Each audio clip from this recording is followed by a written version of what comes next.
My interest in Jane Austen can be said to be lifelong because really from the moment I was born, because my parents were both very keen Jane Austen fans, and I was named after Elizabeth Bennet.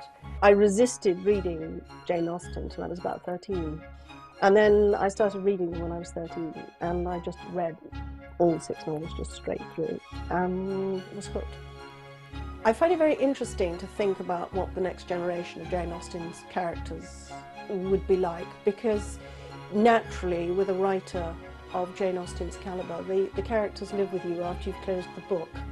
And then I started thinking, what about the characters in Pride and Prejudice? What about the Darcy children? How different for the Darcy girls would have been their outlook from those of the Bennet girls, when they were much higher status and had bigger fortunes. And it was just sort of fun to play with the theme of Jane Austen's and think, well, next generation, how would that have been different? The Darcy novels are set from 1817 to about 1820, 1821. And I chose that as the starting point, partly because it's about 20 years after Pride and Prejudice was first written.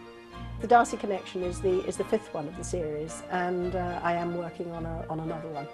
When I do research on books, one of the things I like to connect to is a sense of place, and in Bath, more than almost anywhere else, you really can absorb the atmosphere of the period and get a feel for the times and the scale of the houses in which people lived and the distances they walked and how they shopped and how they entertained themselves. And the public buildings, such as the pump room, the abbey, the assembly rooms, and so on, are places where, in the time of Jane Austen and Jane Austen herself, people would have gathered and socialised.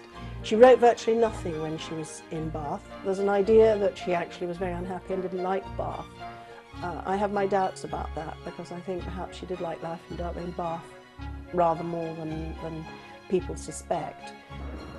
But as well as her living here, of course, 2 of her books, Northanger Abbey and Persuasion, are set in Bath.